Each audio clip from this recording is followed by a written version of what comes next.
Okay, well, let's kick it off. We got some analytical geometry, and of course, to get into it, we need to make it maths. It never gets old, never. Or does it? No, it doesn't. Okay. Okay, so, well, the idea is this isn't a very long section. The basic gist of it is stuff from last year, and what we're adding in is circles along the way here. So, for the circles, there are four main things we're doing here. Circles that are centered at the origin, not centered at the origin, we're going to complete the square. See what I did there. And then we're going to look at tangents to the circle. And then intersection, I'll put in brackets because it's really its own thing. So let's get into it. Now I'm going to draw the circles as we go, kind of to reinforce that, you don't have to draw these very perfect circles. So the first thing is, let's just draw a circle just to get into it that's centered at the origin. So there it is. And there it's center. So our first goal that we want to look at is, out of our circles, what can describe our circle is where the center is and how big our radius is. So the first question really we've got to ask ourselves is, how are we going to describe this? You've now how to draw parabolas or, describe parabolas as y equals something or other, straight lines you might write in different forms. But how are we going to do this for a circle? So let's have a look. So let's draw a circle here. I'm going to draw it like, that's maybe a little bit better than that. So like that, let's draw a circle. So you're welcome to use the one you just had. And I'm going to say, okay, let's look at what we're trying to describe as all the points on the circle. So let's pick one over here. Let's say we've got a point over here. And we're going to look at a circle that has a radius of 5. And it's got a center at the origin.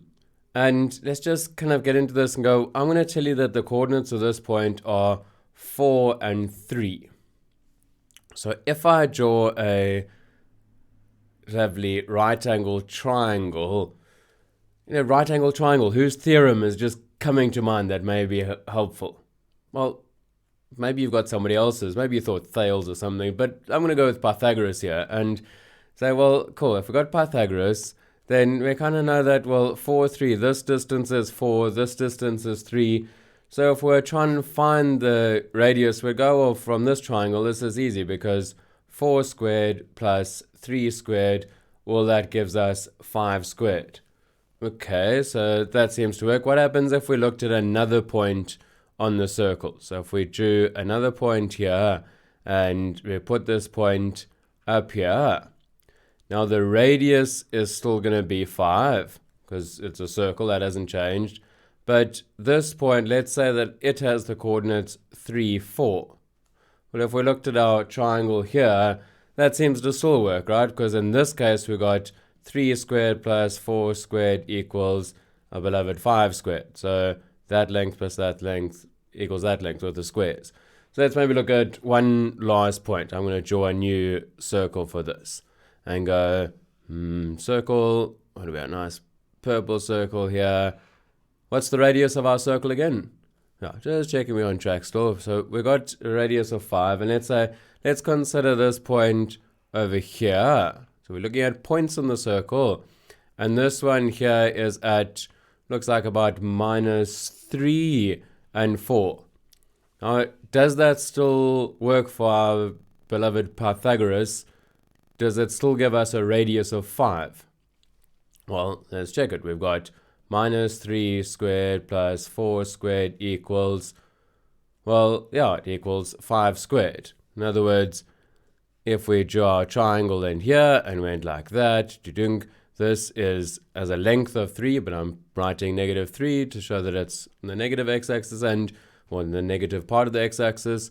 So we got 3, 4, 5. Yeah, okay. I think we're getting the gist here. And what I really want to get us to is, instead of having just shown you this formula to start with, to say, well, if we look at this, no matter which point we looked at, we always took the x and squared it, plus the y and we squared it, and we always got the radius squared.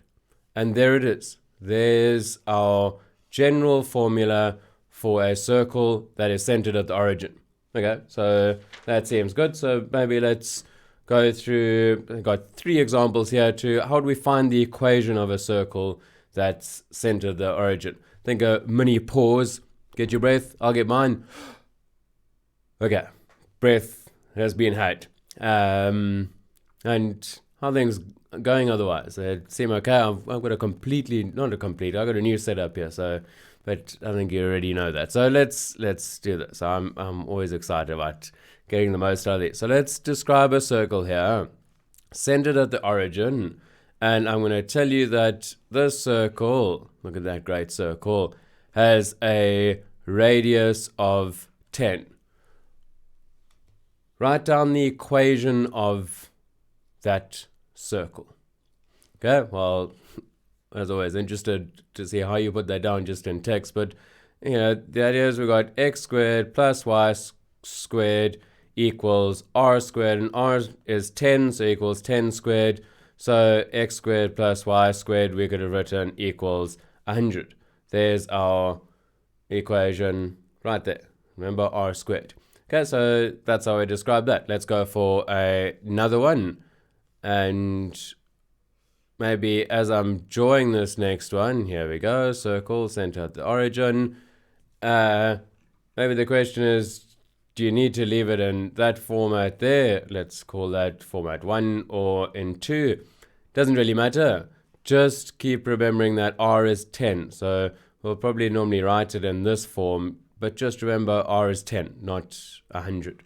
Okay, so for our second one, I'm going to tell you that here's our circle, and it goes through the point. It's got a y-intercept. There's another one up here, but it's got this one here at 0, minus 7. Write down the equation of this circle. Okay, so we've got our general form is x squared plus y. Those y's are very excitable. Y squared equals r squared. So in this case, x squared plus y squared equals, now our radius here is 7. So what we could do is kind of sub in that point, but just say, well, we know that that equals 7 squared equals 49. And in brackets, I'm always just going to keep that idea of we've got 49, but our radius is 7, just so we can keep both on track. Okay, last example, and then we'll come back for part 2, which is circles not centered at the origin. So last one here, let's draw a nice Cartesian plane, and we've got a circle here. That center sort of looks close there. And this time I'm going to tell you that it goes through the point here, -2, 3. And the question is, what's the equation of that circle? Now, for this, I guess one option that you might have done, I'm not going to go for this option, is, or I guess we are sort of, is to have thought, well, that's like a right angle triangle with this is -2 and that's 3, and you wanted to work out what r. So you went, oh, well, -2 squared plus 3 squared equals r squared, which of course is what we're doing if we just took our general equation, x squared plus y squared equals r squared, and just subbed in that point, -2, 3. So that's why I wanted to start with this Pythagoras idea, because that's kind of what we're doing here. So if we just subbed in that point, then from there we've got, well, 4 plus 9 gives us 13. So 13 equals r squared. I'm not going to take the square root because I'm just going to go x squared plus y squared equals r squared. And r squared is just, there it is there. R squared is just 13. So, but in the back of our heads we're thinking, but the radius is the square root of 13. But our equation of our circle is that. Okay, that wraps this part up. And of course, before we head into part 2, just remember to always make it maths. Make it maths. No good. Anyway, see you in the next one.